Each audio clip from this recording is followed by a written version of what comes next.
Ça fait 25 ans maintenant que je suis entrepreneur dans la tech, 15 startups à mon actif, quelques dizaines de millions de levées. Quand je lis quelque chose qui a été fait par l'IA, mon premier sentiment c'est de dire « Ah, le tricheur ». Mais on s'en fout que ce soit écrit par une IA, t'as eu l'info, t'es content, t'as appris quelque chose? Oui. Donc c'est génial. Une startup qui voulait lancer une application mobile il y a 5-6 ans sur Android, iOS, c'était minimum 500 000 € à mettre sur la table. On va passer de 500 000 à 500 € en quelques mois. Aux États-Unis, 50% des patrons du Fortune 500 pensent que leur boîte aura disparu dans les 10 ans à venir à cause de l'IA. 50%. Et ensuite, tu as quelques reconversions académiques. Merci. Tu en as quelques-uns qui viennent après s'être formés à l'école avec un truc en psycho, je sais pas quoi, qui n'ont pas de job, qui ont été un peu geeks, qui ont fait un peu de content et qui se disent c'est l'occasion pour moi de passer créateur de contenu, de devenir solopreneur, tu vois, un petit peu toute cette mouvance-là. Donc c'est assez varié, mais en revanche, j'ai très peu de jeunes dans la tranche 20-30, c'est 10% chez nous, tu vois. Ok, ouais, donc c'est un peu là-dessus que tu veux bosser, parce que c'est vrai que, et puis on va commencer là-dessus, hein. Ouais. Aujourd'hui, sur les produits d'Allegria, donc en fait, tu as la formation, du coup, en ligne, mais du coup, qui est un peu une formation hybride, parce qu'il y a quand même beaucoup de synchrone, beaucoup de formations directement avec toi, directement avec tes équipes. Alors, aujourd'hui, c'est quoi le produit phare d'Allegria et c'est quoi les futurs produits là qui sont en train de sortir là? Bah, écoute, déjà, on a deux activités. On a une activité B2C et une activité B2B. Donc, on continue à accompagner beaucoup d'entreprises dans le déploiement de l'IA aussi. D'ailleurs, on a beaucoup de gens qui viennent chez nous en tant qu'employés et puis qui nous disent « Oh, by the way, mon entreprise, il faudrait qu'on s'y mette. Est-ce que vous voulez qu'on vous mette en contact ?» Mais le produit phare, ça reste le Starter Programme et le Success Programme, qui sont deux formations qui permettent vraiment à tout à chacun de commencer à maîtriser l'IA concrètement, très, très concrètement. Mais pas seulement. Moi, souvent, je dis ChatGPT, c'est simplement 5% de ce que tu dois savoir sur l'IA aujourd'hui. Clairement. Tu as quand même des gens qui vendent aujourd'hui des formations de 7 jours pour apprendre à prompter. C'est du délire. Je ne sais pas ce qu'ils leur racontent pendant 7 jours, hein, mais c'est n'importe quoi. Alors qu'en fait, on peut apprendre déjà les bases du bon prompt en 1 heure ou 2. Quoi. Exactement. Et chez nous, ça prend entre 15 minutes et 1 heure, effectivement, pour apprendre à bien prompter. C'est juste un peu de méthode. Mais ce qui est très important d'apprendre, en fait, c'est la combinaison automatisation, no-code, IA. Parce que c'est ça qui va faire toute la différence. Si tu ne sais pas automatiser une IA, tu ne pourras jamais scaler une IA. C'est sympa de poser une question dans ChatGPT, mais ce qui est important, c'est de variabiliser un prompt, c'est d'être en mesure de connecter un assistant d'IA ou un agent dont on parle tant en ce moment avec un CRM, avec un ERP, avec tout un tas d'autres outils. Et ça, bien évidemment, c'est pas en faisant du Word, Excel, PowerPoint qu'on y arrive, quoi. Non, clairement, ça, de toute façon, on aura vraiment le temps d'en parler, parce que même moi, en fait, j'ai plein de questions, parce que, pareil, je pense que je suis pas encore assez expert, on va dire, sur tout ça. Je suis encore un peu un noob. C'est quoi, par exemple, l'une des dernières automatisations, là, l'un des derniers assistants ou agents IA que vous avez créé, automatisé pour vous en interne chez Allegria, et que tu trouves ouf? Écoute, du plus simple au plus compliqué. Hein. Le plus simple, j'ai entièrement automatisé mes posts LinkedIn. Hein. Je suis passé d'1 heure à 5 minutes pour faire un post LinkedIn. Et il se trouve que chez nous, on a un canal Slack dans lequel tous les collaborateurs partagent des articles de presse qu'ils ont lus, qu'ils ont trouvé intéressants. Je les récupère, je les envoie à un agent GPT. Je lui demande de me faire un post LinkedIn et il connaît toutes les best practices de LinkedIn, donc c'est toujours très bien rédigé. Donc là, tu as fait un GPT en fait pour le former à ça, non? Exactement, mais pas de côté ChatGPT, côté plateforme. Ça, c'est là où les gens, des fois, font pas trop la différence. Hein. ChatGPT, c'est très bien, mais c'est pas invocable par un outil d'automatisation. Alors que quand on fait exactement la même chose, mais du côté de plateforme.openai.com, donc du côté de l'API d'OpenAI, là, en fait, on va pouvoir invoquer l'assistant dans un scénario Make, par exemple, pour aller automatiquement récupérer de la data, le faire mouliner par ChatGPT, nous envoyer une réponse. Donc moi, je récupère dans Slack via Make tous les posts de tous les articles des collaborateurs. Je demande à ChatGPT d'aller scraper l'article de presse, de m'en faire une synthèse pour en faire un post LinkedIn. Et ensuite, ce que je fais par contre, c'est que je demande ensuite à Make d'aller me mettre le résultat d'OpenAI dans un Airtable pour que je puisse le relire. Il me fait une petite notif dans Slack pour que je sache qu'il y a un nouvel article qui est disponible. Je pourrais tout faire dans Slack en réalité. À quel moment il choisit qu'il a assez de matière pour faire un article? À chaque fois qu'il y a un article. Par contre, je fais des filtres. Okay. J'ai mis quelques filtres pour éviter d'avoir des choses sans intérêt. Donc, j'ai un petit filtre.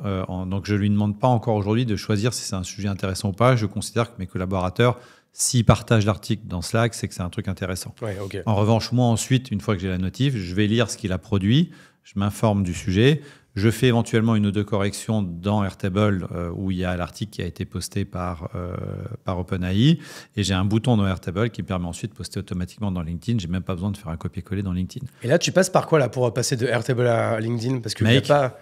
Mais du coup, parce que tu passes par l'API de LinkedIn? Je passe par l'API de LinkedIn, exactement. Il y a un module dans Make qui permet de post. Il n'est pas parfait. Par exemple, tu peux pas faire des ads quelqu'un. Tu peux pas taguer les gens, mais tu peux mettre tout le reste. Et ça, c'est déjà super. Et si j'ai vraiment besoin de taguer quelqu'un, à ce moment-là, je vais dans mon LinkedIn et je rajoute, je fais edit mon post LinkedIn et je rajoute les tags que j'ai envie de rajouter. Il paraît que c'est pas bien d'éditer les posts après les avoir publiés, qu'on a moins de reach. Mais en fait, on s'en fout. J'ai jamais rien vu. Ouais, on s'en fout. Ça marche très bien quand même. Mais je suis passé très concrètement d'1 heure pour faire un post LinkedIn à 5 minutes aujourd'hui. Et ça marche très bien. Et d'ailleurs, c'est très, très drôle parce que si vous allez voir sur mon LinkedIn, vous verrez, il y a quelques posts en décembre, quand j'ai commencé, où il y a une ou deux personnes qui me disent « Ah, c'est nul, c'est écrit par une IA, ça se voit ». Et j'ai posé la question à la personne « Mais on s'en fout que ce soit écrit par une IA, tu as eu l'info, tu es content, tu as appris quelque chose ?» Oui. Donc c'est génial. Je ne suis pas obligé de faire tout le temps que des articles rédigés par moi. Je préfère passer l'information et quelqu'un apprenne quelque chose, même si c'est rédigé par l'IA, et que ça soit fait en 5 minutes, que d'y passer 1 heure. Est-ce que j'aurais rajouté beaucoup plus de valeur à perdre du temps moi-même à rédiger? Non, sans doute pas. Donc on s'en fout en fait. Ce qui compte, c'est que les gens qui me lisent sur LinkedIn apprennent des choses qui soient actionnables immédiatement. Et dans ce sens-là, l'IA est parfaite. Et c'est vrai que c'est fou, il y a encore un peu ce sentiment, et franchement, ça peut même de moi, tu vois, quand je lis quelque chose qui a été fait par l'IA, mon premier sentiment, c'est de dire « Ah, le tricheur ». Ouais. Alors qu'en fait, on s'en fout, en fait. Mais bien sûr, on s'en fout. En fait, le gros, c'est de la triche déjà de base, en fait. Exactement. Quoi, tu vois. Mais on l'utilise au quotidien, de toute façon, ChatGPT. Je vais te donner un autre exemple qui est assez symptomatique et j'espère que ça sera diffusé une fois qu'on aura fini le recrutement de notre nouveau CMO. On est en train de recruter un nouveau directeur marketing chez Allegria. Et on leur fait faire un exercice en live où on est présent et on regarde comment il travaille. L'exercice, franchement, si tu veux bien le faire, tu es obligé de prendre de l'IA. Sinon, tu ne peux pas le faire correctement. Et je suis intéressé, et moi, je veux voir la personne, comment elle réagit. Et on voit les gens se dire « Oh putain, merde, je ne vais pas y arriver. Qu'est-ce que je fais? Je sors une IA ou pas? Je montre que j'utilise une IA et que je sais l'utiliser, ou je vais être considéré comme un tricheur et je ne vais pas avoir le job si j'utilise l'IA. » Alors, je suis d'accord, hein, c'est un peu tordu comme manière de faire, mais c'est, je trouve, hyper révélateur de cette perception qu'ont les gens aujourd'hui. Je veux dire, on n'est pas à l'école. Utilise l'IA pour gagner en productivité. Il n'y a aucun mal à ça. Et ceux qui ne le font pas, bah, tant pis pour eux, ou tant mieux s'ils n'en ont pas besoin. Mais il ne faut pas avoir ce sentiment de culpabilité. Cet outil est à notre disposition. J'aime beaucoup l'exemple de Luc Julia qui nous dit tout le temps, et il a raison, je le rejoins sur ça, je ne suis pas d'accord avec lui surtout, mais il nous dit régulièrement, voilà, l'IA, c'est comme un marteau pour planter un clou. Tu ne vas pas utiliser ta main pour planter un clou, tu prends le marteau. Et il n'y a pas de mal à ça. Et bien, c'est exactement la même chose avec l'IA. C'est ça, en fait, c'est de le voir comme un outil, pas comme un... Exactement. En fait, après, c'est ça, en fait. Alors là, c'est spécifique à la création de contenu. C'est que du coup, les gens trouvent que ça perd en authenticité. Parce qu'après, en plus, tu as même les gens qui viennent commenter en dessous avec l'IA. Et donc, c'est vrai que après, en fait, dit comme ça, de dire, imaginons si tout le monde fait... Parce que moi aussi, franchement, il y a peut-être un poste sur 2 maintenant dans lesquels j'utilise l'IA, mais encore une fois, plus ou moins, tu vois, parce que je vais toujours quand même revenir, y mettre ma patte. Puis en plus, j'estime que souvent, c'est moi qui lui ai donné tout le contexte. Donc en fait, encore une fois, c'est mon idée ou quoi. C'est juste que ça me permet d'aller plus vite, pas faire de fautes, d'avoir un français parfait. Et puis en plus, comme j'ai pris du temps de l'entraîner au préalable, l'IA, en fait, c'est avoir mon tone of voice, parle comme moi. Des fois, même, ça me fait flipper. J'utilise des outils maintenant comme ça, pareil, des automatisations pour les mails. Parce que ça, c'était quand même le plus gros pain. Et c'est vrai que quand j'arrive dans mes mails, les brouillons sont déjà prêts. Exactement. On fait la même chose. C'était le deuxième exemple que je voulais te prendre. Nous aussi, on est là-dessus en ce moment. Et c'est absolument dingue de voir la qualité de ce qu'il est capable de te sortir, le temps que tu gagnes là-dessus. Il parle comme moi, et puis même des fois, il a des infos. Je dis, putain, mais tu sais, des fois, ça m'intéresse d'aller chercher. Je dis, où est-ce qu'il a trouvé cette info? Et à la rigueur, après, il y a tout le monde pareil qui va dire, ouais, mais donc du coup, niveau sécurité, c'est-à-dire qu'il a accès à tous tes mails, il lit tout. Bon, bah écoute, de toute façon, moi, dans tous les cas, j'ai rien à cacher, donc il peut tout lire. Dans tous les cas, Google lit déjà tous mes mails. Enfin, tu vois, c'est. Je pense que le problème de fond, ce sera plus trop la sécurité. Aujourd'hui, quand tu interroges les entreprises sur pourquoi l'IA ne se démocratise pas plus, c'est vraiment la formation qui est au cœur du sujet. Surtout les grands groupes. Là, on peut comprendre. Sujet de sécurité, il est en train d'être adressé. Les grands modèles nous donnent des garanties sur le fait qu'ils ne vont pas utiliser, faut-il encore avoir bien paramétré son ChatGPT, bien évidemment, mais ils nous donnent des garanties sur le fait qu'ils ne vont pas utiliser nos datas pour entraîner leur modèle. On les croit, on ne les croit pas. De toute façon, moi, je n'ai aucun moyen d'aller vérifier, mais je suis sûr d'une chose, c'est que si un jour c'était révélé qui n'ont pas appliqué ça, c'est la fin pour eux, ils sont morts, donc Ouais. ils sont obligés de le faire.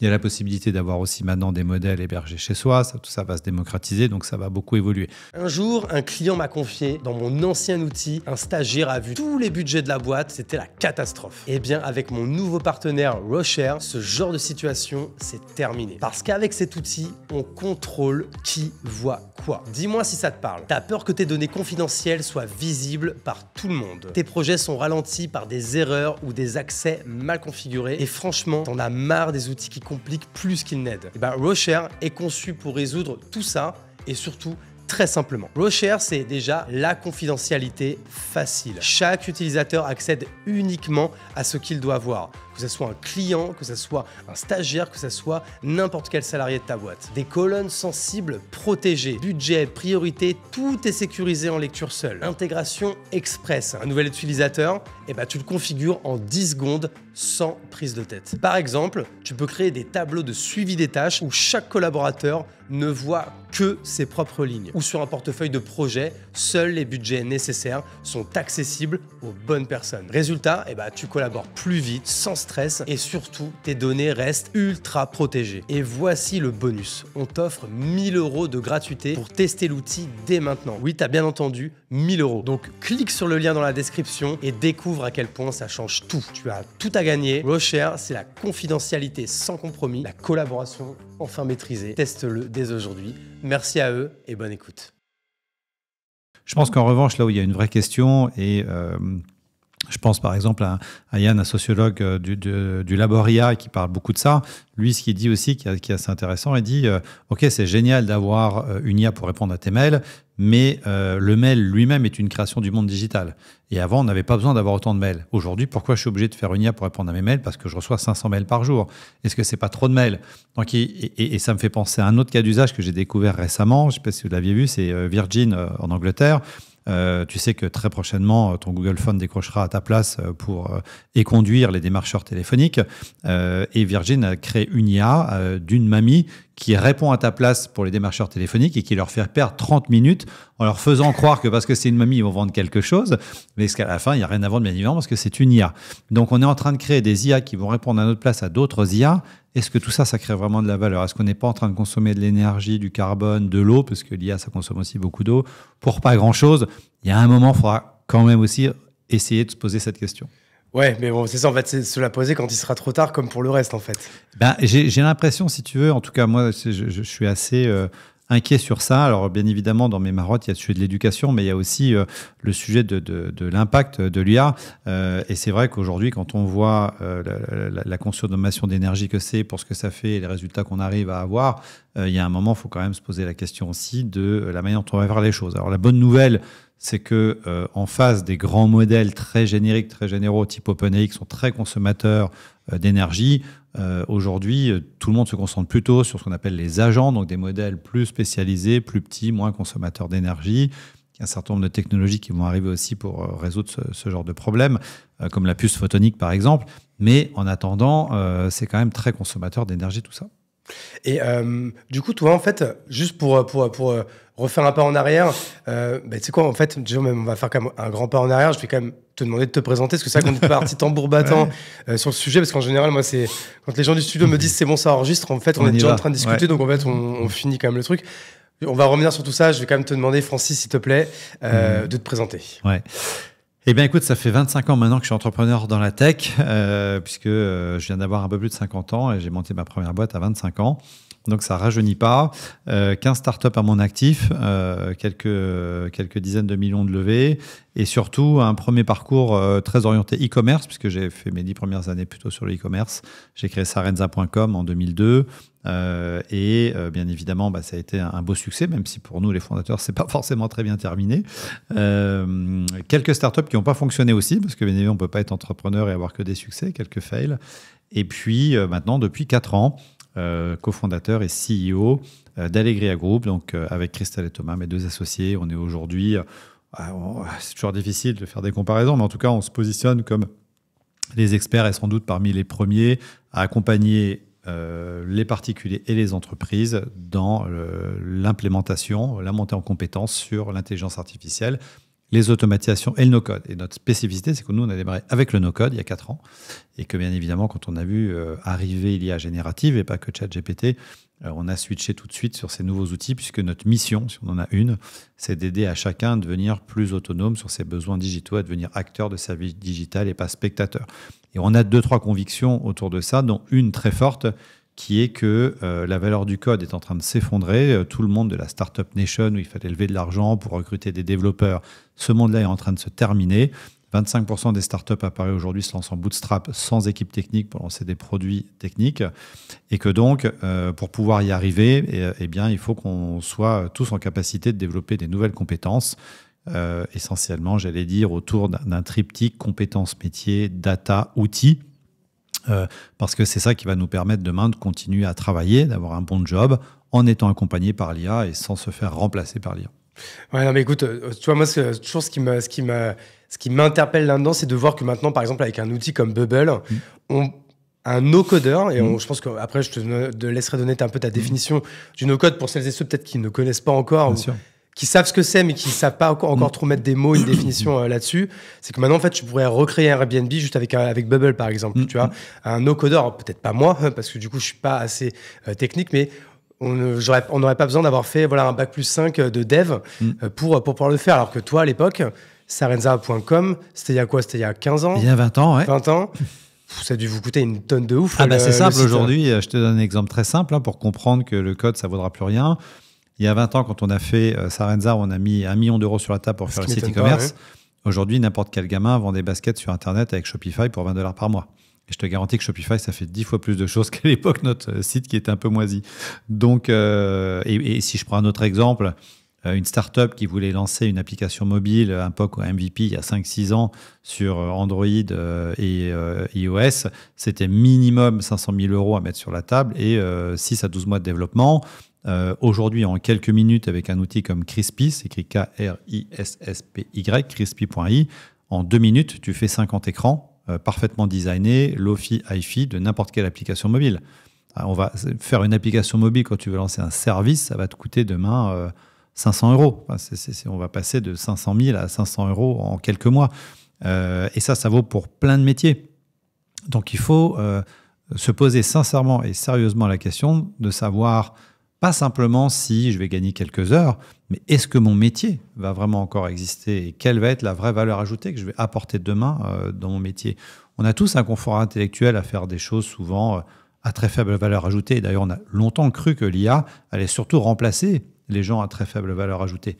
La réalité, c'est que l'IA est très très bonne sur les sujets à très forte valeur ajoutée. Moi, j'ai fait un truc il n'y a pas longtemps, là, je mentor quelques entreprises et j'ai accompagné un entrepreneur qui me faisait... qui a passé une demi-heure, on l'accompagnait, on était 4-5 autour de la table, à raconter sa problématique d'entrepreneur. Donc, il nous a fait toute une présentation d'une demi-heure. Donc, on a tous pris des notes. Moi, j'ai pris des notes dans Notion. Et j'aurais pu d'ailleurs les record et avoir le transcript de tout ce qu'il avait dit, mais j'ai pris encore des notes à la main. Et à la fin, j'ai sorti mes petits post-it, on devait faire un rapport d'étonnement, lui proposer des solutions.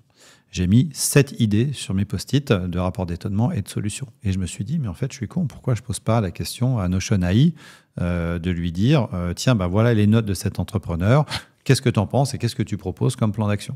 Moi, j'avoue que maintenant, c'est typiquement le réflexe que j'aurais. C'est incroyable. Il m'a sorti 9 idées, dont 7 qui étaient mot pour mot ce que j'avais mis sur mes post-it. Et j'ai un petit peu la prétention de croire que ce que j'ai mis sur les post-it, c'est quand même un peu le résultat de 15 boîtes, de 25 ans d'entrepreneuriat, de pas mal d'argent levé, tout ça. Et ben merde, même moi, avec ma connaissance, en fait, je servais à rien en fait dans cette réunion. Il aurait suffi à cet entrepreneur de me poser ça dans une IA et de poser correctement la question, et il aurait eu une réponse quasiment aussi bonne que la mienne. Donc voilà, c'est ça qui est déstabilisant, c'est que non seulement, bien évidemment, l'IA va impacter l'automatisation. D'ailleurs, souvent, les gens viennent nous voir pour faire des tâches à faible valeur ajoutée. En fait, ils se rendent compte en venant nous voir que le sujet, c'est pas de l'IA, c'est de l'automatisation. Mais ça, c'est pas grave, on leur explique. Mais en revanche, ce qui est déstabilisant, c'est que ça sait faire aussi des tâches à très forte valeur ajoutée. Et encore plus maintenant en 2025, quand on va avoir les agents qui vont arriver, qui vont être hyper spécialisés sur un métier, là, il va falloir sincèrement se poser la question. J'ai lu une statistique il y a très peu de temps qui était, je trouve, assez bluffante sur le sujet. Aux États-Unis, l'année dernière, 50% des patrons du Fortune 500 pensent que leur boîte aura disparu dans les 10 ans à venir à cause de l'IA. 50%. Assez incroyable. Donc, personne n'a envie de finir comme Kodak. On est tous d'accord. La réalité, et nous, on le voit, les entreprises qui viennent nous voir pour être accompagnées, ils viennent tous nous voir en nous disant « Ah, je vais faire des gains de productivité, je vais gagner 5-10% sur mes fonctions support. » Mais il y en a très peu qui se sont posé la question de savoir quelle est leur raison d'être et est-ce qu'ils auront encore un business dans 5 ou 10 ans. Et c'est là où le bas blesse. C'est là où il faut vraiment commencer à réfléchir. Et donc ça passe par quoi? Ça passe par de l'éducation, ça passe par... Parce qu'en fait, ce qui est un peu, pareil, déstabilisant, c'est la vitesse en fait, à laquelle ça va.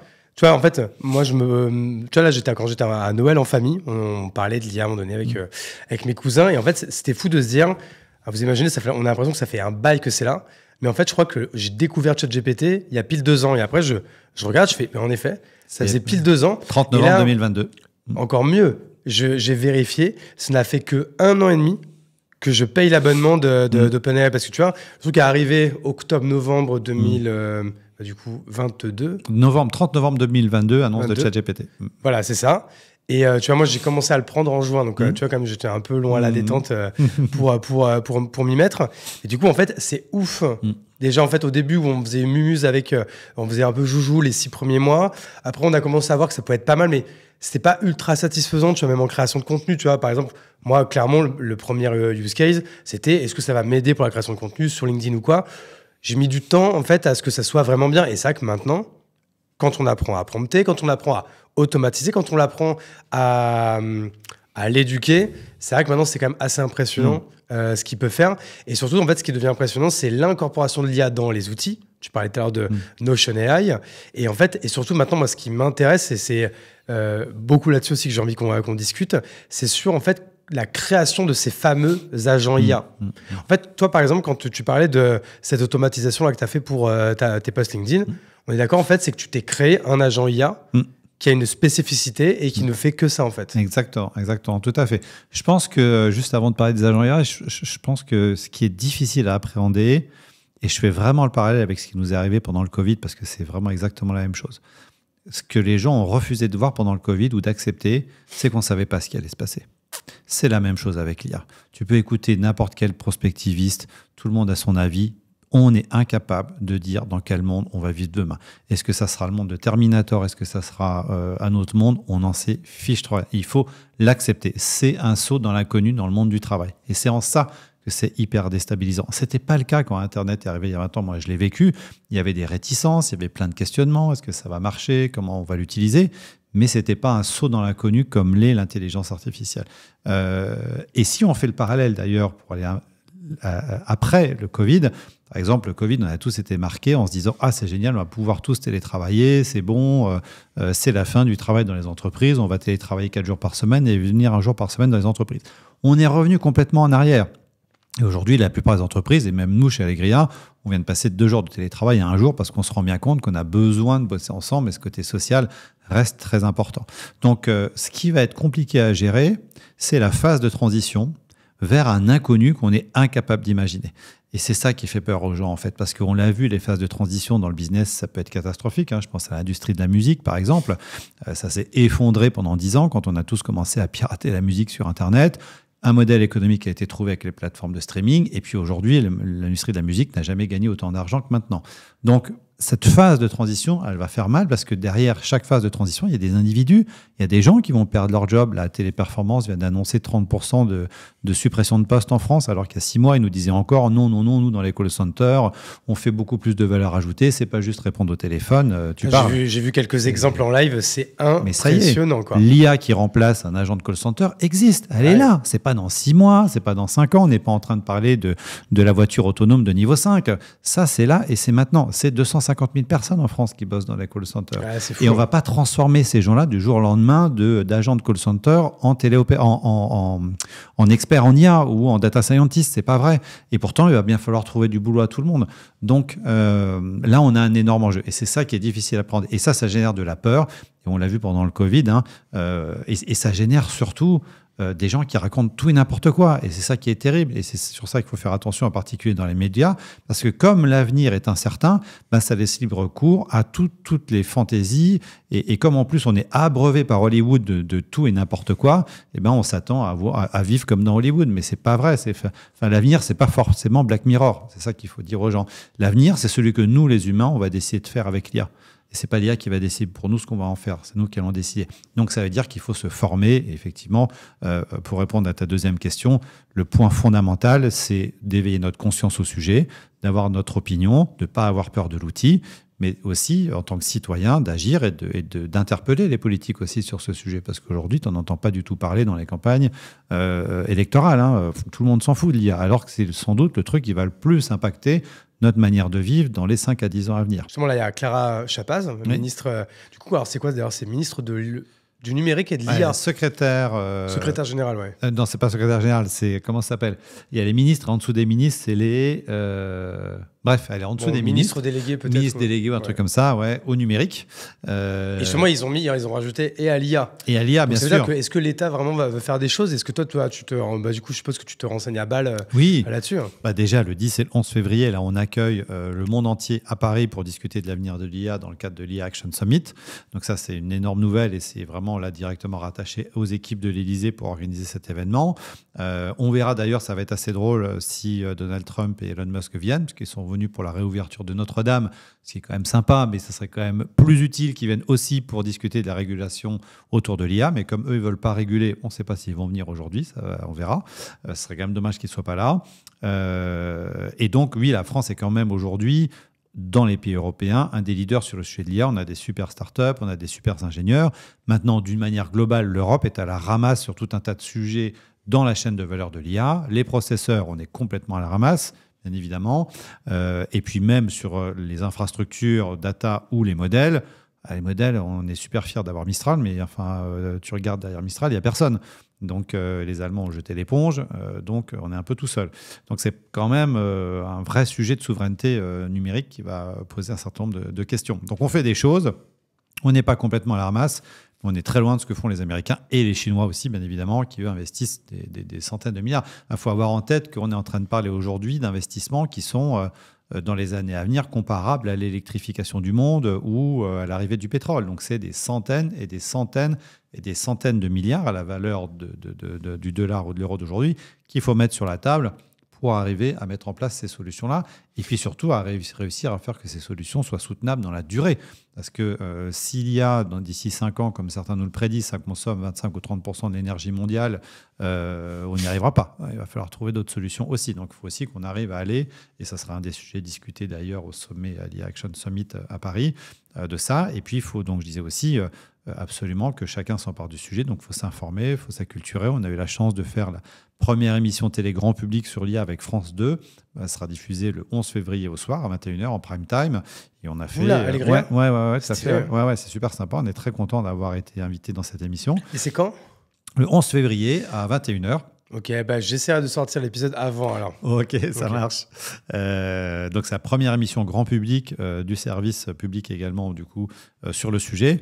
Et tu verras, ça s'appelle la grande expérience. Et on a fait plein d'expériences avec l'IA qui sont assez drôles. L'objectif, c'est que ce soit aussi ludique. C'est-à-dire que bien évidemment, il y a plein de sujets très sérieux. Mais nous, on veut sortir un petit peu du discours alarmiste. Je préfère faire bouger les gens sur des idées positives que juste leur faire peur pour les faire bouger. Oui, de voir la tête d'un robot en une du point et marquer l'IA, la menace ou un truc comme ça. Terminator, c'est pas demain non plus, quoi. Ça va, on va se calmer, on n'y est pas tout de suite, il y a encore du temps, même si bien évidemment ça progresse très vite. Et on pourrait parler par exemple, on parlait des agents pour revenir au sujet. Ce qui est effectivement assez déstabilisant, c'est voir la vitesse à laquelle ça progresse. Et en particulier, si on prend un des critères d'évaluation de l'IA, qui est bien évidemment, comme tous les critères contestables, qui est l'ARC-AGI, qui permet de comparer l'intelligence humaine à celle d'une IA, pour faire simple. Le jour où l'IA sera à 100%, on considère que l'IA sera à notre niveau. ChatGPT était à peu près à 5%. O1, le modèle capable de réflexion sorti par OpenAI, l'année dernière, donc il y a 7-8 mois, il n'y a pas si longtemps que ça, était à 15%. Et là, on vient de nous annoncer le 24 décembre, O3, qui serait à 87,5% sur ARC-AGI, ce qui fait un saut incroyable et ce qui nous rapproche encore plus de l'être humain. Et donc, pas qu'on est à 100%, quoi. Non, et il y a encore 6 mois, quelqu'un qui connaît quand même bien le sujet, le patron de NVIDIA, nous disait l'AGI, donc l'intelligence artificielle est l'égale de l'homme, on ne l'aura pas avant 2030-2035. Là, on serait, ça reste à vérifier, puisque personne n'a pu encore tester l'outil vraiment, on serait depuis le 24 décembre à 87%. 2025, on voit bien la vitesse à laquelle ça va. Il n'est pas absolument impossible de penser aujourd'hui qu'on ait quelque chose qui ressemble à l'AGI dans les 2 ou 3 prochaines années, alors que moi-même, j'étais le premier à dire, vous inquiétez pas, l'AGI, c'est dans 10 ou 15 ans, et on verra d'ici là. Donc, en fait, on n'en sait rien. Et du coup, pour revenir à ces fameux agents IA, tu m'avais donné tout à l'heure un exemple.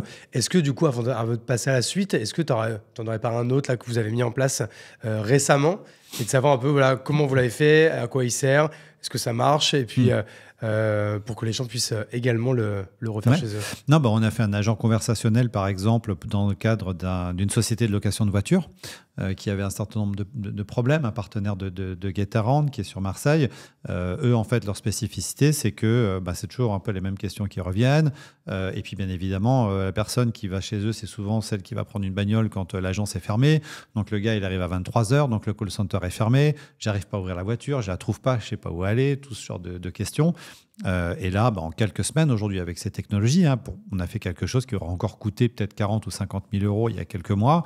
On a récupéré 1000 conversations des agents réels, du call center réel de l'entreprise, 1000 conversations historiques pour comprendre quelles étaient les questions et choisir et entraîner le modèle à bien répondre à ces questions.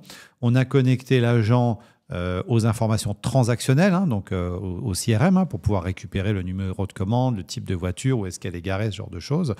Et aujourd'hui, les gens peuvent poser les questions directement à un agent conversationnel qui est capable de répondre à peu près toutes les questions, 7 jours sur 7, 24 heures sur 24 pour cette société. C'est quelque chose qu'on a fait en 2-3 mois et qui en plus coûte pas cher, puisqu'on est vraiment dans des prix aujourd'hui très raisonnables sur la mise en œuvre de ce genre de solutions. Et donc en fait, qui mélange IA, no-code et automatisation, quoi. Exactement, puisque pour faire ça, il y a une base Airtable dans laquelle on a mis l'ensemble des données. Il y a un outil CRM transactionnel sur lequel on récupère les infos. Il y a de l'IA et il y a du make. Et tu vois, alors je change complètement de sujet, mais tu vois, quelque chose qui est peut-être pas encore 100% clair pour les gens. Et alors, encore une fois, je te pose la question parce que vous faites partie un peu des experts en France là-dessus. Tout le monde connaît évidemment ChatGPT, donc ChatGPT qui est un outil d'OpenAI. Et après, on entend plein de choses. On entend Mistral en France, on entend Claude, Copilot. Donc, il y a bien sûr Microsoft, il y a bien sûr Google, Apple, je crois que c'est Apple Intelligence. Apple Intelligence. L'autre AI, il faut quand même avoir un sacré melon pour faire une autre AI que l'AI. Exactement. Et en fait, voilà, est-ce que du coup, de manière la plus ludique possible, est-ce qu'on pourrait faire peut-être un petit panorama, un petit tour d'horizon de tous ces outils, et par rapport à toi, ton utilisation que tu en as eue et de ce que tu as testé, c'est quoi un petit peu leur spécificité, leur différence ? Ouais. Alors la mauvaise nouvelle, c'est que tout ça va encore se complexifier. C'est ça un petit peu la difficulté. On est face à l'émergence d'un nouvel écosystème. Dans le domaine du no-code, aujourd'hui, nous, on a recensé plus de 1500 applications no-code disponibles pour faire tout ce qu'on veut, du site web, des applications mobiles, des automatisations de la base de données. On peut faire à peu près tout ce qu'on veut. Nous, on a coutume de dire quelqu'un qui est vraiment bien formé aujourd'hui en no-code automatisation IA peut faire 70 à 80% de ce que c'est faire un dev. Je parle pour nos besoins quotidiens, je ne parle pas pour aller faire le cœur système de la Société Générale, on est d'accord. Oui, bien sûr. Donc du coup, c'est game changer, bien évidemment, de savoir faire ça. Dans l'écosystème de l'IA en particulier, ce qu'il faut bien comprendre, c'est qu'il y a 2 modes de diffusion de l'IA. Il y a l'IA qui va être intégrée au logiciel déjà existant, typiquement Copilot, qui va venir se greffer sur ton Word, Excel, PowerPoint, qui ne fait pas grand-chose aujourd'hui, pour être clair. Donc ça, c'est Microsoft. Et de l'autre côté, on va avoir un nouvel écosystème d'outils nativement IA. Je te donnais l'exemple de Crispy tout à l'heure, mais il y en a plein d'autres. Cursor pour aider les développeurs à coder. Il y en a tout un tas. Où là, c'est vraiment les enfants des investissements massifs qui ont été faits depuis 2 ans sur la création d'agences, sur la création de solutions technologiques vraiment nées de l'ère de l'IA. Ces 2 écosystèmes vont sans doute vivre un certain temps ensemble, jusqu'à ce qu'on arrive, et ça, encore une fois, on ne sait pas trop quand est-ce que ça arrivera, mais la solution ultime. Souvent, je dis, quand on fait des choix technologiques pour des clients, quand on me dit « Ah, c'est quoi le meilleur outil pour ça ?» Je dis « Le meilleur outil, il sait tout faire et il est gratuit. Donc, par définition, il n'existe pas. Le choix d'un outil logiciel, c'est toujours un compromis. Ça ne peut pas être autrement. Sauf que si demain, on a une IA et qu'on a dit « Tiens, je suis dans tel métier, j'ai besoin d'un ERP, fais-moi un ERP », ça va changer la donne, bien évidemment. Et ça, on ne sait pas vraiment quand est-ce qu'on aura ça. C'est-à-dire cette IA qui est capable de comprendre intimement tous nos besoins pour faire ce qu'on veut de manière précise. Alors, ça progresse, bien évidemment, très rapidement, mais on n'y est pas encore. Donc, il faut encore aujourd'hui, bien évidemment, être capable de faire du Lego avec les outils, être capable de les connecter entre eux, comprendre les API et le nouveau socle de compétences, parce que c'est bien ça, en fait, le problème pour réussir à faire tout ce que tu fais ou ce que moi je fais aujourd'hui, à titre perso, même pas dans la boîte, même juste pour me faire plaisir. Le premier truc que j'ai fait, c'est foutre ma cave à vin sur Airtable. C'était mon premier cas d'usage avec Airtable. Et c'était sur Excel. Avant, c'était tout moche. Maintenant, c'est super joli sur Airtable. Le socle de compétences qui émerge aujourd'hui, en tout cas nous qu'on voit chez Allegria, c'est un triptyque compétences métiers, data, outils. C'est ça le socle de compétences demain. On le voit très bien. Si tu ne connais pas ton métier, tu peux poser une question à ChatGPT, tu auras une réponse moyenne. Si tu connais ton métier, tu vas très probablement poser une bien meilleure question à ChatGPT qui va te permettre d'aller beaucoup plus loin et de vraiment utiliser l'IA comme il faut. Et ça, d'ailleurs, ça pose un problème dans les entreprises puisque l'IA va sans doute remplacer les stagiaires très rapidement. Comment je vais faire pour monter en compétences les générations de demain sur des métiers s'ils n'ont plus l'occasion de démarrer en bas de l'échelle? Ça risque peut-être d'être compliqué. Donc, le socle de compétence 1, ta compétence métier. Deuxièmement, la data. Personne ne nous a formés à la data. On est des handicapés de la data. 90% d'entre nous, on fait encore de la data dans Excel. Il faut arrêter. Excel, c'est un tableur, ce n'est pas une base de données. Il faut comprendre les bases de données relationnelles, il faut comprendre l'intérêt de ces outils, savoir construire un modèle. C'est ça le fondement en fait de l'IA. Et comme on le sait tous, pas de data, pas d'IA. Donc il faut apprendre la data. Et puis ensuite, il faut se former sur des outils. Et bien évidemment, se former sur des outils, ce n'est pas l'alpha et l'oméga. Je peux être un expert de Excel, savoir faire des tableaux croisés dynamiques, du VBA, tout ce qu'on veut.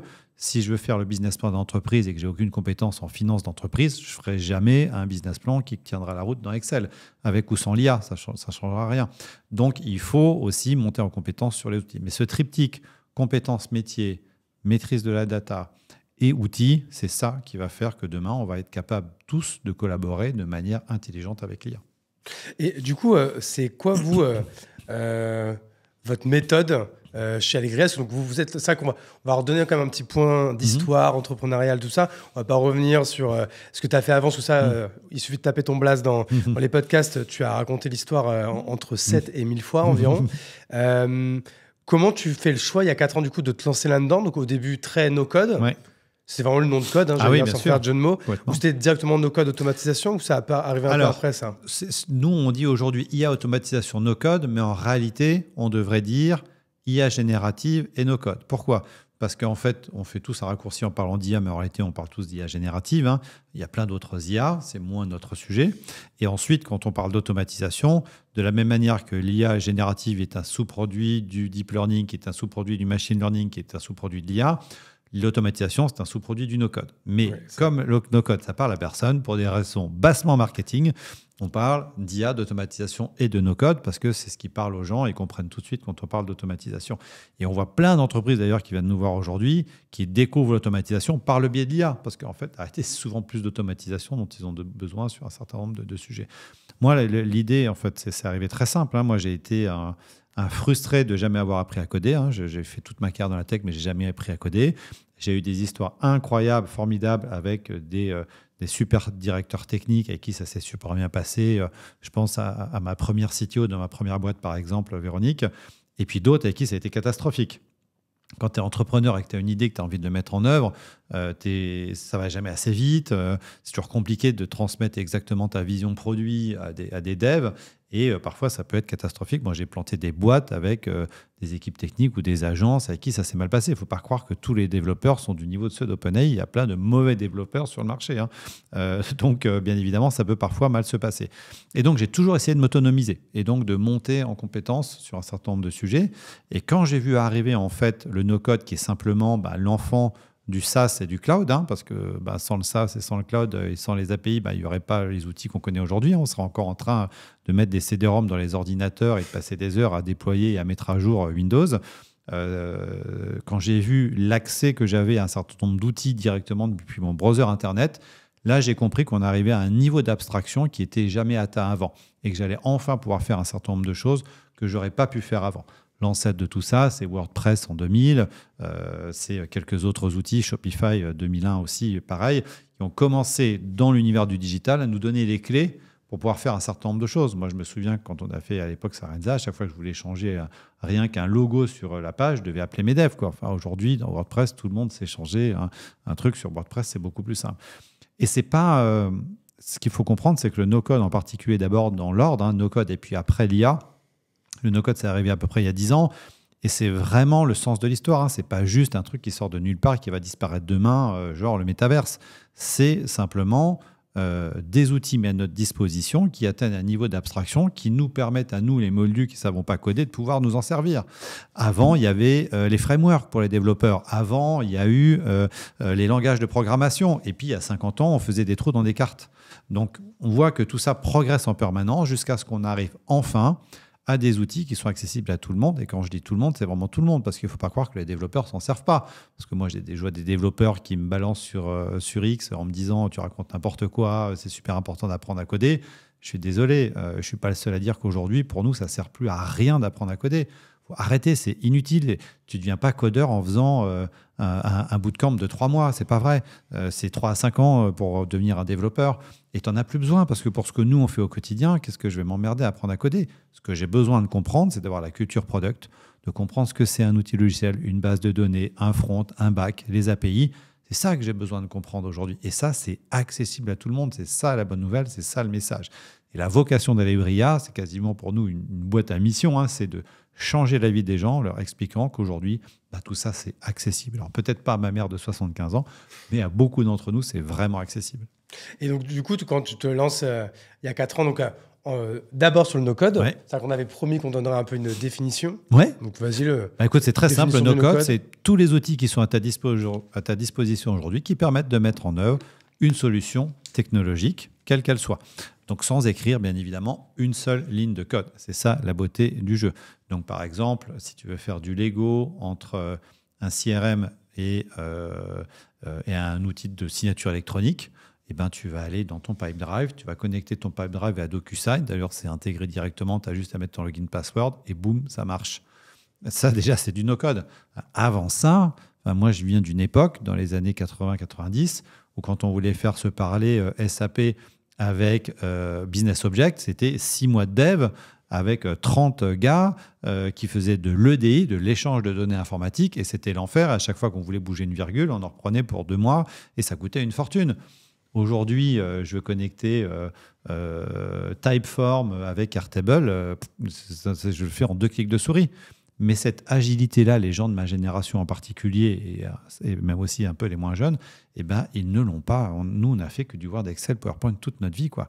C'est pas possible. Aujourd'hui, il faut comprendre qu'avec Word, Excel, PowerPoint, on va nulle part. L'ère des outils bureautiques est en train de se terminer. On est en train de passer dans autre chose.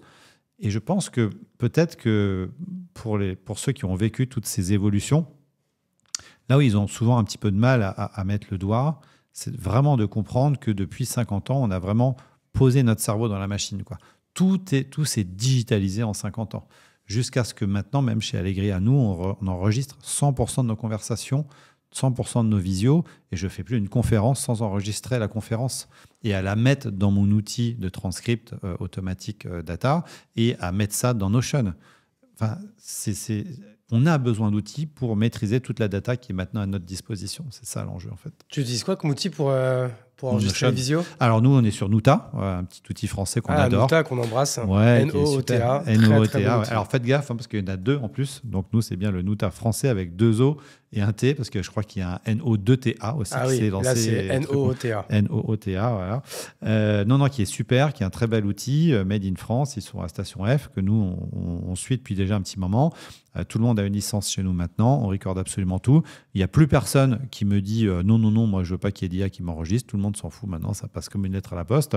Et bien évidemment, la valeur que tu as sur la partie sales pour générer automatiquement un compte rendu de réunion, pour générer des slides, pour une offre commerciale, ou même simplement pour mettre un client pas content face à la réalité de ce qu'il t'avait demandé 6 mois plus tôt en te disant « Ah mais non, c'est pas ce que j'avais dit. » Bah attends, si, regarde, c'était record et on a le transcript. Bah, bien évidemment, ça change la vie. Et quand tu arrives à déverser tout ça dans un Notion avec tous les transcripts, bah, tu n'as plus qu'à poser la question et c'est terminé. Et ça fonctionne. C'est ça, en fait. Donc, tu as mis une automatisation en fait, où Nuta, du coup, fait le transcript de tous les visios. Et via l'API Nuta, on récupère tous les transcripts et on met ça dans Notion. Et je suppose que, en fait, tu récupères le transcript en entier ou alors en résumé? Ah non, en entier. Ah non, parce qu'on a plein de questions différentes potentiellement qu'on peut poser. Tu peux poser 6 mois après, tu peux poser immédiatement une question pour générer des slides avec Notion AI, exactement. Mais tu peux avoir besoin de poser une question, par exemple, générale. Imagine, par exemple, que tous les trimestres, je posais la question, un truc tout con, mais qu'il est impossible de faire sans ça. Tous les trimestres, je veux connaître les 3 arguments commerciaux qui ont le mieux marché dans mon équipe sales. Comment tu fais ça? Bah, aujourd'hui, tu as 100% des records de tous les commerciaux qui sont dans Notion. Tu poses la question à Notion, il va analyser tous les transcripts et il va te dire, ben voilà, tes 3 arguments qui ont le mieux marché parce que c'est les deals qui ont converti, parce qu'il a accès au CRM et il sait ceux qui ont converti, c'est le prix, la feature et je ne sais pas quoi. Ça, tu peux le faire avec, je ne sais pas si tu connais, avec clap.ai. Ouais, Mojo aussi, qui est notre super solution française qui marche bien pour les sales. Aussi aux US. Ouais. Mais Clap, j'ai l'impression que c'est une belle bête quand même. Franchement, il y a plein d'outils. Ouais. Là où ça va être un peu difficile pour les gens, c'est de réussir à faire la différence entre, d'un côté, les outils d'IA qui apportent vraiment de la valeur et ceux qui te vendent un agent que tu pourrais faire toi-même en 3 minutes. Parce que là, je peux dire que j'en vois un paquet qui te font des agents. Forcément, tout le monde joue avec ça. Ouais, c'est du délire. Et là, franchement, faut vraiment se poser la question. Parce que on a créé chez Allegria une méthodologie d'évaluation de la compétence des collaborateurs sur l'IA en 5 niveaux. Et nous, on est convaincus qu'en se formant bien, il faut qu'il y ait de plus en plus de gens qui arrivent au niveau 5. Le niveau 5, c'est quoi ? C'est déjà comprendre que l'IA ne va pas forcément te remplacer et que ça peut être ton allié. Ensuite, c'est capable de prompter correctement. Ensuite, c'est capable de pouvoir faire des agents. Et ensuite, c'est capable de connecter cet agent via une API à l'ensemble du reste des systèmes. Je ne dis pas que tout le monde devrait être niveau 5 demain, bien évidemment, mais on devrait tous être niveau 2 ou niveau 3, et la plupart d'entre nous doivent rapidement être niveau 5. Et donc, quand vous lancez Allegria, alors plus tard, je crois que je dis 4 ans, mais c'est plutôt 5 ans, non ? 4 ans. On vient de fêter nos 4 ans. On est pile dedans. Ouais. Il y a 4 ans. En plus, tu lèves des fonds directement, je crois ? Oui, exactement. Ouais. Pour quelle raison, du coup ? Écoute, pour une raison simple, c'est qu'on n'avait absolument aucune idée de ce qu'on allait faire. Ok. Juste, t'as dit, je fais un truc sur le no-code. Exactement. Il y a quelque chose qui se passe, quoi. En fait, on savait une chose, c'est qu'on allait démarrer par de la prestation de service, mais qu'on ne voulait pas faire ça toute notre vie. Donc aujourd'hui, on fait encore 30% de notre chiffre d'affaires, c'est de la prestation de service. Donc on déploie des solutions techniquement d'IA, de no-code, des automatisations chez les clients. Il y a la partie formation, il y a la partie... Et en fait, on a lancé la formation au bout d'un an.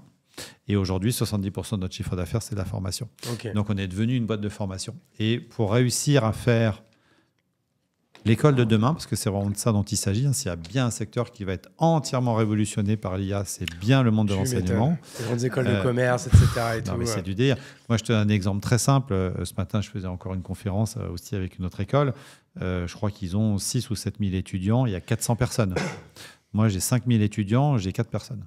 Ouais, mais j'ai 300 automatisations qui tournent. Et pourtant, l'école, en fait, c'est pour ça, c'est parce que ça coûte hyper cher.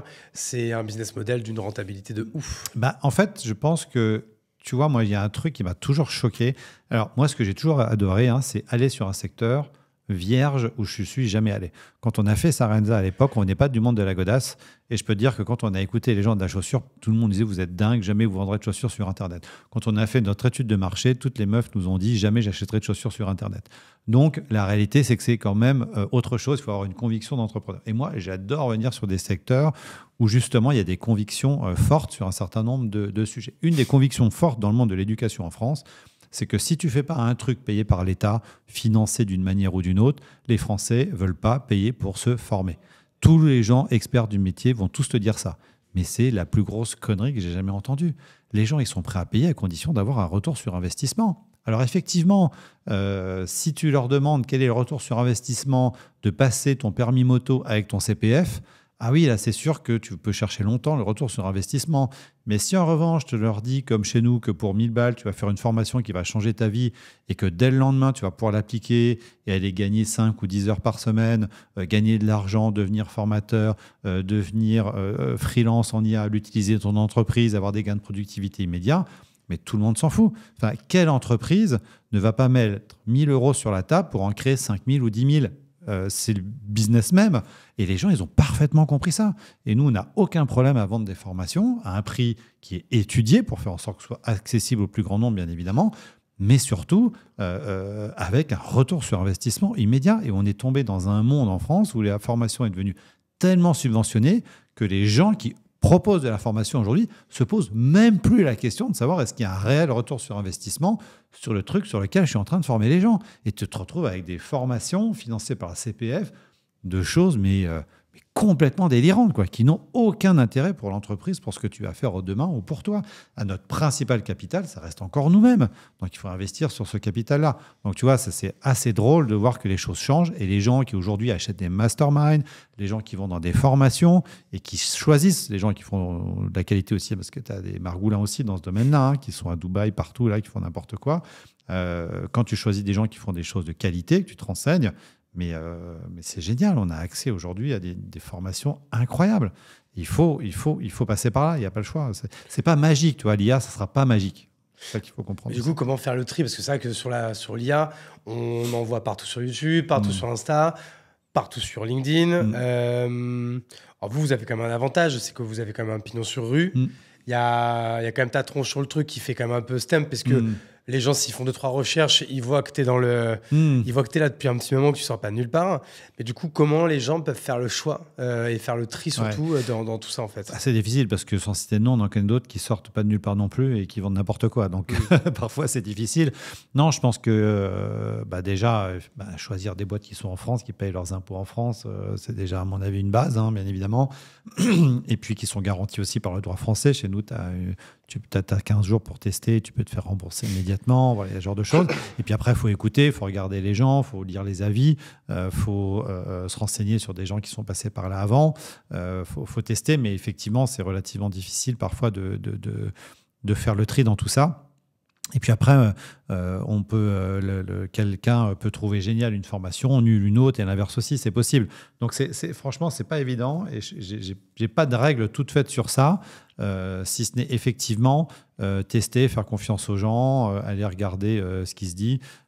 Généralement, tu vois, nous, on est vraiment dans cette démarche de permettre à tout le monde de tester nos formations. Bon, ben voilà, ça ne te plaît pas, c'est pas grave, je te rembourse. Il n'y a aucun problème. Ouais. Il faut passer par là, malheureusement. Il n'y a pas trop de 36 000 solutions. Et puis, on peut toujours se former aussi tout seul. Hein, ça existe encore. Moi, je me suis formé tout seul. Bien évidemment, c'est plus long, c'est plus compliqué. Ce n'est pas accessible à tout le monde.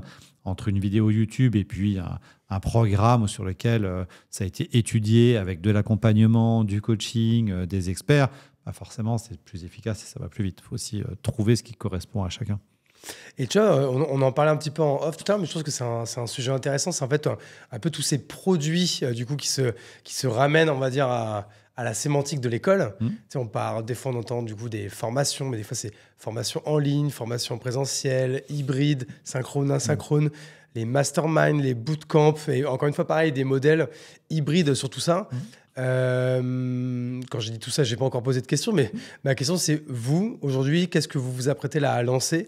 Et comment, en fait, comment vous construisez, on va dire, ces produits par rapport maintenant aux 3-4 ans que vous avez d'expérience là-dessus? Nous, on a eu un mode de commercialisation qui a été beaucoup le webinaire, hein, qui marche toujours très, très bien, hein, sur lequel, effectivement, on est très heureux et on a quand même touché plusieurs dizaines de milliers de personnes avec ces formats. Et je pense que ce qui est le plus important aujourd'hui, c'est vraiment de donner beaucoup de valeur aux gens. En fait, ils viennent dans nos contenus parce que ils trouvent de la valeur, que ce soit notre newsletter, que ce soit les podcasts, comme on fait là avec toi. Nous, on essaie vraiment d'être le plus transparent, de donner le plus de valeur possible. Donc là, on va tester un modèle de type challenge. Donc du 16 au 20 février, là, on va avoir un gros challenge tous les soirs de 20h à 22h où pendant 5 jours, on va vraiment tout donner de ce qu'on sait, de ce qu'on a appris, de notre retour d'expérience pour permettre à chacun de se faire sa propre idée, de comprendre les cas d'usage, de voir qu'est-ce qu'il peut mettre en place, quel stack technique utiliser. Et là, c'est quoi? C'est en mode collectif ou en div? Alors, c'est donc des challenges collectifs. Hein. Donc, vous venez en live 2 heures tous les soirs pendant 5 jours d'affilée de 20h à 22h pour apprendre avec nous. Mais on a des grands témoins qui viennent. On va avoir des invités exceptionnels hein, qui vont venir avec nous. On va avoir Fred Mazella, on va avoir Luc Julia, qui est quand même la star de l'IA aujourd'hui en France, le fondateur de Siri. On va avoir Caroline Mignot. On va avoir plein de gens super qui vont être avec nous. Rassem Flazi, le fondateur de Legal Place, qui vont nous raconter au quotidien qu'est-ce qu'ils font avec l'IA. Parce que je pense que les gens, ils ont besoin d'avoir aujourd'hui des témoignages concrets de cas d'usage. En fait, c'est ça qui compte aujourd'hui. Donc ça va être pour nous une nouveauté. Et puis, on réfléchit aussi à faire des événements physiques, plus d'événements physiques, type Mastermind, parce que je pense que s'il y a autant de succès aujourd'hui d'un point de vue pédagogique au Mastermind, ce n'est pas un hasard. Il y a 5 à 10 ans, il y a tous les formats bootcamp qui sont arrivés. Je pense que ce format s'essouffle un peu. Les gens, ils ont envie d'autres choses aujourd'hui. Et je trouve que le format Mastermind sur 2-3 jours, tu vas au fond des choses, ça crée énormément plus aussi des choses online, un peu tout au long. Je t'expliquais tout à l'heure l'idée de Mastermind qu'on est en train de lancer. Quand même, toutes les semaines, il y a des choses, en fait, il y a des choses en ligne qui se passent. Et une fois par trimestre, en effet, il y a une rencontre sur 3-4 jours. Mais c'est vrai que c'est important, maintenant, je trouve, de mélanger les deux. Complètement. Nous, on fait des coachings live toutes les semaines. Hein, donc, il y a une partie cours, effectivement, sur une plateforme. Il y a plein d'exercices à faire. On remet des nouveautés quasiment toutes les 3 à 4 semaines parce que c'est un sujet qui évolue très vite aussi. Nos formations sont accessibles à vie, donc tu peux revenir, refaire autant de fois que tu veux. Donc voilà, je pense que c'est comme tout. S'il y a un bon produit qui résonne dans ce que les gens ont besoin de faire aujourd'hui pour se former, il n'y a aucune raison que ça ne fonctionne pas. Et je pense qu'aujourd'hui, en particulier tous les fameux infopreneurs qu'on voit partout aujourd'hui, voilà, moi, je n'ai pas de jugement de valeur sur les sujets qu'ils abordent. Il y a tous les sujets, mais c'est sûr que nous, étant sur un sujet qui parle à tout le monde aujourd'hui, qui est celui de l'intelligence artificielle, on bénéficie quand même effectivement de cette lame de fond. Hein, ce n'est plus une vague, là, c'est vraiment une lame de fond autour de l'intelligence artificielle. Et on essaye d'avoir de l'impact. Tu vois, moi, j'arrive aussi à un âge dans ma vie où il n'y a pas que l'argent qui compte, quoi. Enfin, le sujet de l'impact, d'avoir des histoires. Chaque fois qu'on fait nos team business review tous les trimestres avec les équipes, on démarre toujours avec une histoire d'une personne qui a fait la formation chez nous pour montrer à quel point on touche la vie des gens. Tu vois, et moi, c'est ça qui me motive. On fait plein d'événements physiques au bureau. Là, on avait encore 200 personnes qui sont venues la semaine dernière. Moi, j'adore les gens qui viennent me raconter leur histoire en me disant ça a changé ma vie, quoi. Moi, c'est ça qui me motive aujourd'hui. Et un truc moi qui m'intéresse, alors là c'est plus à titre perso, mais je pense que ça m'intéresse aussi beaucoup de gens, c'est un peu du coup la méthode de vente que vous utilisez du coup pour vendre vos produits, qui sont du coup des produits aujourd'hui, des produits digitaux, même si on l'a vu que c'était synchrone et asynchrone. Donc on a parlé du webinar, d'ailleurs on en avait même fait un ensemble à ce titre-là. Est-ce que tu peux donner, encore une fois, sans donner peut-être les secrets de guerre, quoi, mais c'est quoi un peu votre méthode de vente sur vos produits digitaux? Je pense... Vous faites de l'ADS, est-ce que vous faites du SEO, du... Oui, bien sûr, bien sûr. Alors, il y a beaucoup d'ADS. Hein. Je crois que, sans révéler de secret, hein, nous, c'est plus de 100 000 euros par mois quand même d'investissement publicitaire. 100 000 euros par mois? Oui, énorme. Exactement. Ouais, et ça continue à grossir. Donc, avec plusieurs VSL qui Exactement. Beaucoup de méta et beaucoup de YouTube. Hein. Ça reste les deux supports principaux qu'on va utiliser. Mais le jeu en vaut la chandelle. En revanche, bien évidemment, on n'a pas investi 100 000 euros dès le premier mois. Tout ça s'est construit crescendo. Et j'ai l'habitude de dire que ce modèle de vente, il tient sur 2 choses principalement. 3 choses. D'abord, la qualité des publicités que tu vas faire, parce qu'il faut engager les gens dans les publicités. Hein. Donc ça, c'est très, très important. Deuxièmement, des outils technologiques aux petits oignons, c'est de l'horlogerie suisse. Hein. Nous, quand, par exemple, si tu t'inscris à nos webinaires, tu vas avoir Francis qui va t'appeler à 19h55 pour te dire dans 5 minutes, rejoins-moi sur le Webi. Et si tu n'es pas connecté à 20h05, je te rappelle Beaucoup encore. utilisent ça maintenant. Ouais. Enfin, je m'inscris parfois sur des webinaires juste pour voir les techniques qu'ils utilisent. Exactement. Ouais. Donc ça, on le fait pas mal et ça marche très bien. C'est quel outil ça Twilio. C'est avec Twilio qu'on fait ça. Et donc, il y a plein de choses comme ça qui sont entièrement automatisées. Ensuite, il y a bien évidemment tout un travail commercial derrière, hein, avec du closing, enfin des closers qui rappellent aussi les gens derrière. Donc ça, c'est la deuxième partie. Et puis, bien évidemment, après, il faut avoir, j'allais dire, un bon tribun aussi moi, j'ai l'habitude de dire que je fais les marchés. Hein, c'est comme si j'étais à la foire de Paris en train de vendre un objet du concours Lépine. Hein, il y a de ça. Hein, et j'adore parce que je vois les gens en direct, je les ai dans le chat, je vois ce qu'ils disent, je vois comment ils réagissent quand je mets un argument en avant. Et je trouve que cette méthode de vente, c'est un peu du télé-shopping en fait, sauf que moi j'ai l'interactivité que tu n'as pas dans la télé, puisque j'ai les retours en temps réel des gens. C'est génial parce que tu gardes le contact avec les gens, tu ne peux pas raconter n'importe quoi. Les gens ils te défoncent direct. Donc tu es obligé d'être authentique. Et je pense qu'une des valeurs fortes qui fait que ça marche quand tu fais ce genre de choses, et je pense que c'est aussi très important chez toi, j'ai vu tous les contenus que tu fais, tu es obligé d'être authentique, quoi. Sinon tu es mort, quoi. Et ça, les gens le ressentent, et du coup, il y a une confiance qui se crée. Et si en plus tu donnes beaucoup de valeur en amont pendant le webinaire, et que ça résonne dans la réalité des besoins des gens, parce que l'objectif, c'est pas d'aller vendre tout et n'importe quoi, il faut qu'il y ait un vrai besoin, ça fonctionne. Donc, tu vois, ce triptyque-là n'est pas toujours évident. Je vois un certain nombre d'infopreneurs parfois qui se lancent dans cette technique de vente et qui n'ont pas forcément j'allais dire l'énergie à transmettre aussi, parce que moi je ressors des webinaires, je suis épuisé, c'est 2 heures clair. Hyper intense, il faut tout donner, donc il faut accepter aussi que c'est une partie du succès de ce type de modèle de vente. Donc aujourd'hui, c'est quoi le canal numéro 1? Ça va rester, je suppose, quand même l'Ads. Ouais. Vu les budgets Ça qui reste sont là, mis, ouais, bien sûr. Ensuite, on a numéro des 2. partenariats, on a une grosse base de données aussi, il y a de l'animation commerciale, on fait des moments de promotion sur nos formations. Donc, je veux dire qu'il ne faut pas oublier non plus les méthodes classiques de vente qui restent viables, bien évidemment, sur ce modèle-là. Et ce qui va être intéressant de voir, c'est comment tout ça va évoluer. Tu vois, là, on va plus effectivement vers au lieu de faire un webinaire de 2 heures, là, on va tester 5 webinaires de 2 heures d'affilée pour donner encore plus de valeur aux gens qui viennent nous voir. Et on va voir ce que ça va donner. Donc, il faut rester alerte, ça évolue tout le temps. Et il y a toujours des nouvelles méthodes, des nouveaux hooks, des nouvelles manières de présenter les choses qui évoluent. La difficulté, je pense, sur ce marché, c'est de rester sur la durée. Tu vois, c'est un peu comme la musique. Il y a des gens qui vont faire un tube et puis qui vont disparaître. Donc, il faut faire de la durée. Et pour rester crédible sur la durée, il faut avoir une vraie proposition de valeur. Tu ne peux pas vendre tout et n'importe quoi, faire croire n'importe quoi dans tes pubs. Enfin, c'est pas possible, quoi. Faut respecter les gens qui sont là, quoi. All right. On arrive bientôt à la fin du podcast, donc j'ai encore quelques sujets. Mais déjà, est-ce qu'il y a un ou plusieurs sujets que tu aurais aimé qu'on aborde dans l'épisode et qu'on n'a pas abordé? Il y en aurait plein. On pourrait parler de l'impact environnemental de l'IA, de la sécurité, de l'impact sur l'emploi, de l'enseignement, powered by AI. Il y en aurait tellement. C'est un sujet infini. Il y a aujourd'hui. Qu'on fasse un webinaire ensemble, alors du coup. Grave. Coup, quand tu veux, avec plaisir. Mais écoute, c'est déjà avec plaisir là-dessus. En plus, je dis ça, j'en ai déjà parlé avec tes équipes, d'ailleurs que je salue, notamment Virgile, avec qui j'échange beaucoup.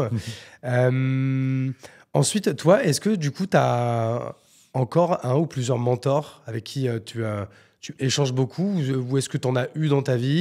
Est-ce que ça a été important? C'est une question que je suis en train de beaucoup de me poser moi en ce moment. Je me suis dit, tiens, je la poserai à mes invités pour savoir ce qu'ils font là-dessus. Alors moi, je viens d'une génération où on n'était pas très mentor. Ouais. Et en fait, je pense que ça évolue pas mal. Alors moi, j'ai clairement souffert, en particulier à l'époque chez Sarenza, d'avoir des business angels à côté de moi qui n'étaient pas assez impliqués, qui ne nous ont pas dit quand on déconnait, qui n'étaient pas présents comme ils auraient dû être présents.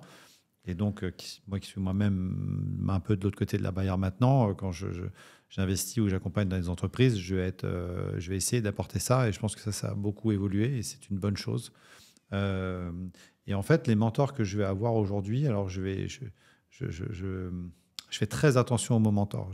Et même à chaque fois, j'ai beaucoup mentoré au Startup Leadership Programme, qui était un programme totalement bénévole, d'ailleurs le seul programme d'incubation bénévole à Paris pendant 10 ans, où j'accompagnais chaque année 3-4 sociétés.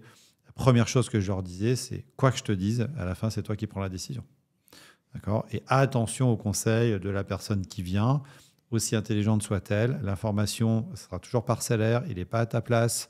Donc, c'est très, très dangereux. Il faut vraiment faire très attention. Moi, je marche vraiment sur des œufs à chaque fois que j'essaie d'accompagner une entreprise. J'essaie de rester le plus distant possible, de donner des acquis tels que moi, je les ai vécus, mais chaque histoire est unique et chaque histoire est différente. Donc, faut faire attention à ça. C'est ça qui est différent, hein, la distance. Hein, parce que tu vois, pareil, moi, on s'en parlait pareil tout à l'heure en off où je te disais, moi, je pense que beaucoup de gens pensent que je suis extraverti, alors qu'en vrai, je suis plutôt un introverti qui est à l'aise avec les gens et en société.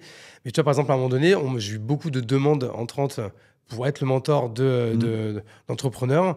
Et j'avoue que je l'ai fait par intérêt, par curiosité. Puis après, on va pas se mentir, hein, ça dure 1 heure. Tu es quand même très, très bien payé quand tu commences à avoir une bonne audience et une bonne expertise perçue. Mais tu vois, j'ai complètement arrêté. Parce que du coup, déjà, moi, je t'ai dit, les autres me pompent de l'énergie. Mais en plus, là, quand c'est du mentoring et que la personne arrive avec des problèmes et que tu te dis que tu n'as qu'1 heure, que la personne a payé quand même assez cher, moi, je pense que j'y mettais trop de personnel. Ouais, Quoi. c'est très Je sortais de là, j'étais en sueur. Quoi, tu vois. Donc, tu vois, moi, pour le coup, la distance, je pense que je la mettais pas assez. Hein. Donc, moi, je suis plus dans un schéma de curiosité et d'apprentissage permanent. Donc, ça, c'est le fondement. Et j'apprends aujourd'hui, enfin, tu vois, moi, Airtable, j'ai découvert avec un entrepreneur qui avait 25 ans il y a 7 ans. Sans lui, je ne ferais pas ce que je fais aujourd'hui. Quoi. Ouais. Et il avait, à l'époque, 15 ans de moins que moi. Aujourd'hui, on travaille beaucoup sur le webinar avec Jean Hollander de Webinar Agency. On travaille beaucoup ensemble. Il a 25 ans, mais moi, j'adore discuter avec lui. Il m'apprend plein de trucs. Et je pense que je vais apprendre des trucs aussi. Webinar Agency. Donc, c'est quoi? C'est une boîte qui t'aide à faire des webinars? Ouais, c'est une boîte qui a monté toute une méthode pour faire des webinars. C'est avec eux qu'on s'est lancé au départ. On a beaucoup appris avec eux. On continue à travailler ensemble. Là, le challenge, on va le faire avec Jean. C'est lui qui s'occupe de Mohamed Boclet aussi, par exemple, sur la méthode d'apprentissage rapide, et ce genre de choses. Mais aujourd'hui, moi, si tu veux, je n'aime pas cette idée de se dire que forcément le mentor, c'est quelqu'un qui a 40 expériences, qui a 50 ans, qui a tout vu et qui a tout vécu. Quoi. Enfin, moi, je ne me mettrai jamais dans cette position-là. J'ai 1 milliard de choses à apprendre, il y a 1 milliard de choses que je ne sais pas encore. Alors effectivement, dans mon petit bout de parcours, il y a des trucs que j'ai peut-être déjà vus et sur lesquels je peux partager une expérience. Mais le jour où j'arrête de me dire que j'ai plus rien à apprendre, mais je suis mort. Enfin, autant que j'aille directement dans la tombe, quoi, ça sert à rien. Enfin, je vais me faire chier, quoi, c'est l'enfer. Et j'apprends tellement de choses. Et moi, la plupart de mes amis entrepreneurs, ils ont 30 ans, quoi. Enfin, ils ont même pas mon âge, tu vois. Enfin, j'adore Olivier Mathieu, j'adore plein de gens, tu vois, avec qui on se voit régulièrement. Mais j'apprends. Il va pas être content, Olivier, si je dis ça. Mais quand je vois Olivier, j'apprends rien de lui. Alors quand je discute avec Jean, mais j'apprends des trucs de ouf. Voilà. Et je trouve que d'ailleurs, une des raisons pour laquelle j'ai continué à mentorer, et ça, je pense que c'est un des gros avantages quand tu es dans la fonction de mentor, c'est qu'en fait, tu reçois aussi énormément. Moi, j'ai appris plein de choses en mentorant, en fait. Des gens que j'avais en face de moi. Il faut que ce soit un échange. C'est pas juste moi, le sachant, qui va donner ma bonne parole. Sinon, c'est nul. Enfin, sinon, autant faire une vidéo YouTube. Quoi. Ouais, non, clairement. Quoi. Toi, du coup, comment tu fais pour continuer à progresser? Tu sais quoi? T'es plutôt, tu lis, tu regardes la télé, documentaire, cinéma, YouTube? Je rencontre des gens. Plutôt, voilà. Tout le temps. Je dis jamais non à un déjeuner. Je dis jamais non à un rendez-vous, je dis jamais non à une visio, enfin très rarement, si vraiment j'ai pas le temps, mais j'essaie de rencontrer le maximum de gens. Moi, je bois des gens qui me racontent leurs expériences, qui me racontent leurs cas d'usage, qui me racontent leurs échecs, ce qu'ils font. J'adore ça. Et puis après, je continue quand même à lire, à regarder un petit peu des vidéos, à écouter des podcasts, mais c'est difficile d'avoir la gestion d'une boîte comme Allegria qui grossit très vite. On est passé de 0 à 70 collaborateurs en 4 ans. Donc, c'est quand même très intense. Donc, le temps nécessaire pour aller regarder des vidéos ou écouter des podcasts, je l'ai très peu. Moi, je prends le métro, je mets 10 minutes pour aller au bureau. Donc, je n'ai pas 1 heure de transport tous les jours pour écouter des podcasts. Et quand je suis dans le train ou dans l'avion, je bosse.